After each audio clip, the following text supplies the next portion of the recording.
These are practical and pragmatic things. I remember this young man, married. Well, in the area of sex and sexuality, they were not doing too good. So it happened one day, this young man met an old acquaintance, a young lady, and before you knew it, he slept with the lady. And the lady took in. You can imagine, it was after that, it seems as if the young man came to his senses, in pains, crying, with regrets. It has happened. And as we speak, you find that there are many such stories like that, and it's not the best of stories. The pain, the regrets, the devastation that it has left. Just to ask, if you were that young lady that is this young man's wife, what will you feel? You see how important the law of sex and sexuality is. Very, very important. Like we said, if you flout it, the consequences will be there for you. What a pity.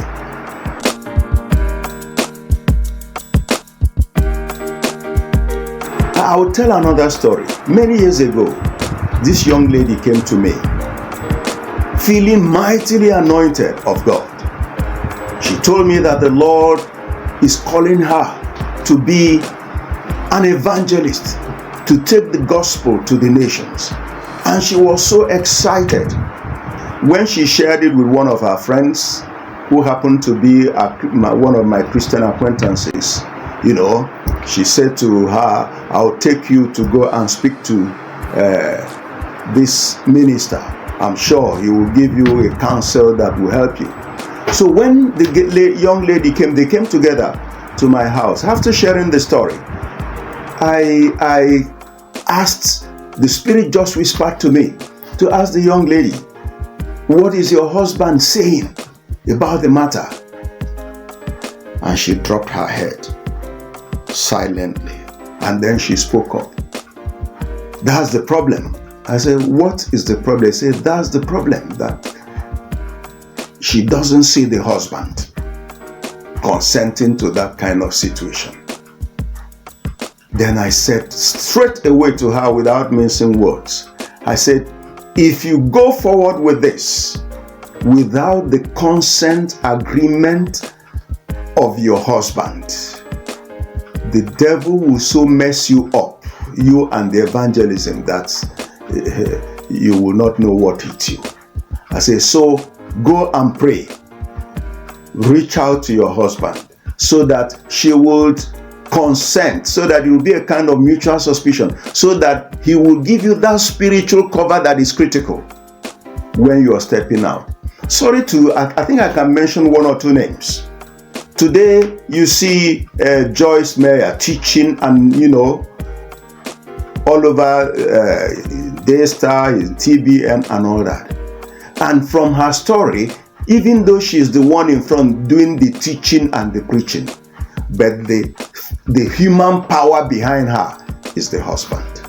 And that is why she's making the kind of progress, that she's making. There are so many stories like that. You see many women doing great as ministers, and all that. If their husband is not behind them, it's not necessarily because the man is superior, no, but because God is God of order.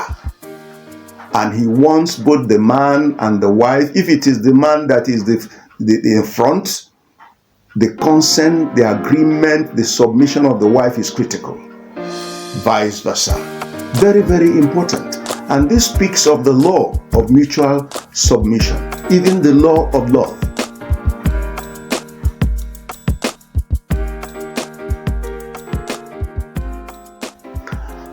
A couple of years ago, a senior friend came to me and said he wants me to come and intervene in his house, because he was aware that I was into family life ministries and family matters.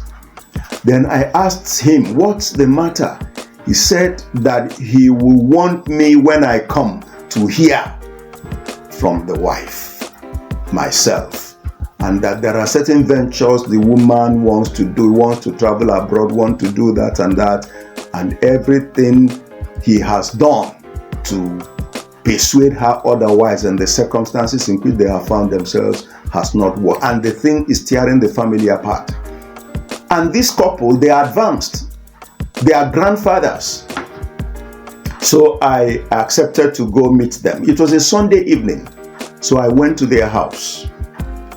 The woman was there. All the children are married and out, so that will tell you the level they were. But thank God both of them are Christians and we are willing and ready to submit to the order of God. So when I got there, the man spoke first. The woman wants to travel, I think Canada or so, do this. Very brilliant woman, first class brain. And as I was this, like I said, yes, I'm a minister of the gospel.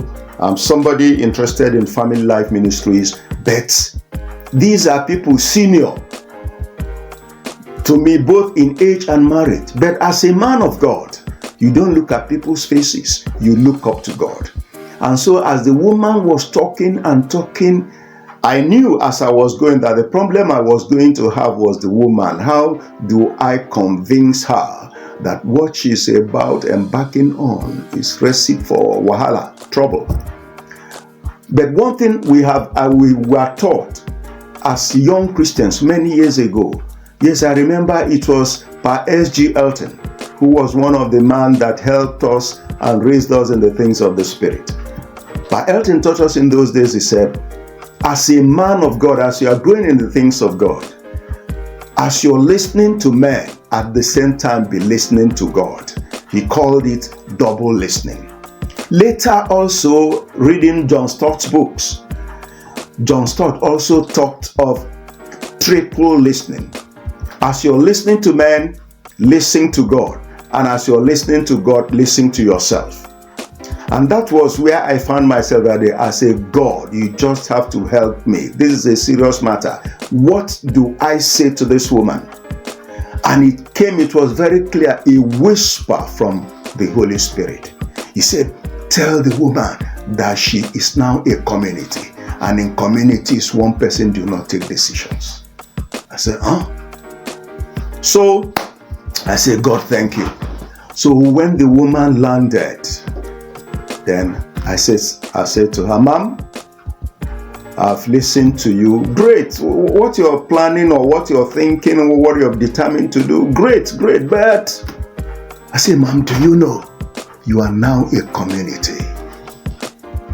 Say now, you don't take strategic decisions alone. Your husband is there. Your children are there. I have many daughters that are married.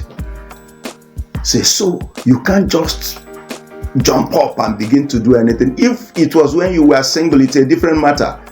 Even if you were a young wife, it's a different matter. I say, now you are a grandma, you are a community. Immediately I said that, the woman just looked at me and fell back to her chair. And she started crying. And that was it. What they found hard to sort out, they argue this way, argue the other way.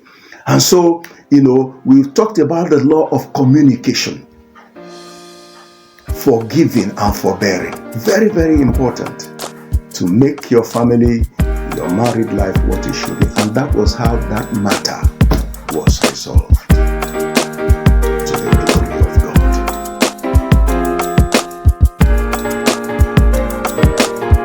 God. I will tell maybe one other story or one or more. It's the story of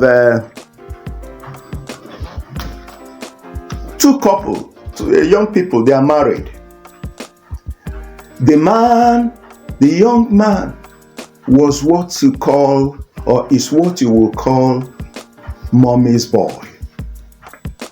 Yes, married. When anything comes up discussing with the wife, before he takes a decision, he will go and discuss with the mother. And the young woman that he married couldn't believe this. She did everything that she could, discovered that this young man cannot take strategic decisions without resorting to his mother. This is in respect of the law of living, cleaving, and bonding. So what do you do? Until a man of God sat the young man down and said, what do you think you're doing? Somebody also spoke to the mother. He said, what God has joined together, let no man put asunder. So can't you see, mommy, that you are putting the family of this young man in difficulty? Thank God that the mother saw reason and soft pedal. So when any matter will now come up, the young man will sit and discuss with the wife. They are two adults. Interestingly, both of them graduates.